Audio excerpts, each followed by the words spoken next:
माँ, मैं बहुत थक गई हूँ घर संभालते संभालते। यहाँ मेरी थकान किसी को नज़र नहीं आती।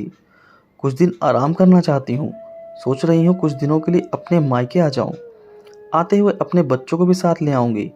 वे वहीं से स्कूल चले जाएंगे। आखिर एक ही शहर में ससुराल और मायका होने का कुछ तो फ़ायदा मिले। कविता ने फ़ोन पर अपनी माँ से कहा।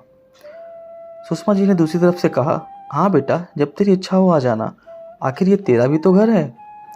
ठीक है माँ, तो मैं कल ही आ जाऊंगी। कविता खुश होकर बोली। हाँ बेटा, कल आ जाओ, मैं तुम्हारा इंतज़ार करूंगी। अभी मैं फ़ोन रखती हूँ, मुझे मंदिर भी जाना है।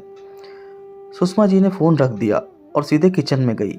किचन में खाना बना रही बहू से बोली, अरे ममता सुनो, कल तुम्हारी ननद आ रही हैं। आज बाजार जाकर फल सब्जी और मिठाई लेकर आना। बेचारी मेरी बेटी ससुराल में नौकरों की तरह काम करती है और उस पर कोई ध्यान ही नहीं देता। यहाँ आएगी, कुछ दिन रहेगी तो उसका मन और तबीयत अच्छे रहेंगे। सास के मुंह से ऐसी बातें सुनकर ममता का चेहरा उतर गया। वह मन ही मन सोचने लगी, काश आपको मेरी थकावट भी नजर आती। मैं भी दिन रात झाड़ू पोछा बर्तन खाना बनाना मार्केट जाना और वह हर काम करती हूँ जिससे हमारे परिवार वालों को कोई दिक्कत ना हो। काश आप मुझ पर भी ध्यान दे पाती। आपकी बेटी तो जब मन में आता है तब यहाँ आ जाती है, लेकिन मैं साल में एक बार ही अपनी माँ के पास जाती हूँ, तब भी आपको प्रॉब्लम होती है। मैं भी इंसान हूँ, मेरा भी मन है। मुझे भी लगता है अपने माँ के पास जाकर थोड़ा आराम करूँ, सुख दुख की दो चार बातें करूँ, अपना मन हल्का करूँ। भगवान अब तुम ही कुछ करो ताकि मेरी सास की आंखें खुले और उसे मेरी थकावट भी नजर आए।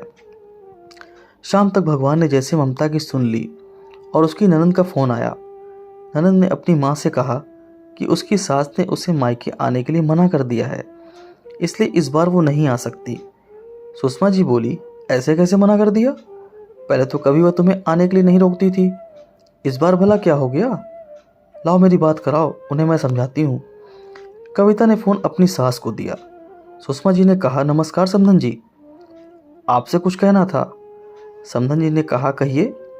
दरअसल कविता का कल त्योहार है, इसलिए अपने मायके आना चाहती है। अगर आप उसे भेज दें तो अच्छा रहेगा। कविता की सास ने कहा, देखिए समधन जी, आपकी बेटी मायके जाकर रहे, इस बात से हमने कभी उसे रोका नहीं और इस बात से हमें कोई प्रॉब्लम है भी नहीं। कुछ दिनों पहले मैं अपने रिश्तेदार के शादी में गई थी। वहाँ आपकी बहू ममता की माता जी से मिलने का मौका मिला। उनसे गपशप करने के दौरान उनकी बातों से पता चला कि ममता को साल में एक बार ही अपने मायके जाने को मिलता है और वह भी बहुत कम समय के लिए। मुझे लगता है आपको पहले ममता को उसके मायके भेज देना चाहिए और वह जब मायके होकर आ जाएगी तो मैं कविता को आपके पास भेज दूंगी।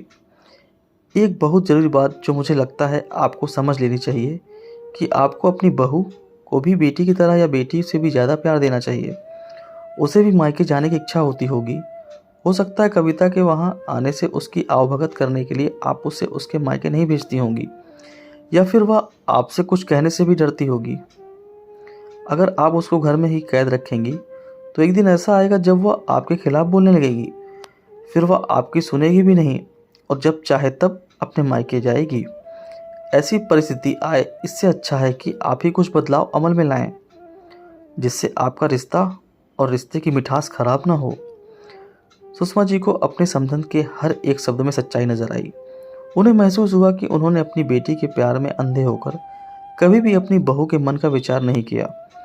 उन्होंने हमेशा ही अपनी बेटी को अपने बहू से ऊपर रखा।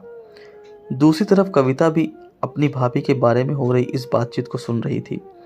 उसने भी महसूस किया कि वह कभी भी अपनी भाभी के साथ ठीक से बात नहीं करती और जब जब वह अपने मायके जाती है तो भाभी थोड़ी उदास रहती हैं। सुषमा जी ने अपनी बहू को बुलाया और उससे कहा कि ममता कुछ दिनों के लिए कविता नहीं आने वाली है, इसलिए पहले तुम अपने मायके होकर आओ। यह सुनते ही ममता का चेहरा खिल गया, क्योंकि यह पहली बार था जब उसकी सास ने सामने से उसे अपने मायके जाने के लिए कहा था। अगले दिन ममता अपने मायके गई और इस बार एक दो दिन नहीं, पूरे हफ्ते भर रहकर आई। अपने माँ बाप से, अपने रिश्तेदारों से मिलकर आई और जब वह लौट कर आई तो उसका चेहरा खिला हुआ था, उसकी आंखें चमक रही थी। ममता के आने के बाद कविता भी अपने मायके आई और इस बार वो खुद सामने से अपनी भाभी से खुशी खुशी मिली और अच्छे से बात की। कविता ने अपनी माँ से बात करके उन्हें भी अच्छे से समझाने को मदद की कि वह कहीं ना कहीं ममता के साथ गलत व्यवहार कर रहे थे। दूसरी तरफ ममता अपने ससुराल वालों के बदले रवैये से बहुत खुश थी। अब वह खुशी खुशी सबका ध्यान रखती और हर काम प्यार से करती। वह ध्यान रखती कि कोई भी ऐसी बात या काम ना करे जिससे घर में तनाव का माहौल पैदा हो। सुषमा जी अपनी बहू को खुद ही समय समय पर मायके भेज दिया करती। एक छोटे से बदलाव ने सास बहू और भाभी नंद के बीच के कड़वाहट को दूर कर दिया और रिश्तों को और भी ज़्यादा मीठा और मजबूत कर दिया। दोस्तों, उम्मीद करता हूँ सास बहू की भावुक कहानी आपको पसंद आई होगी। अगर पसंद आई वीडियो को लाइक करें, शेयर करें और चैनल पर नए हो तो चैनल सब्सक्राइब करना ना भूलें। धन्यवाद।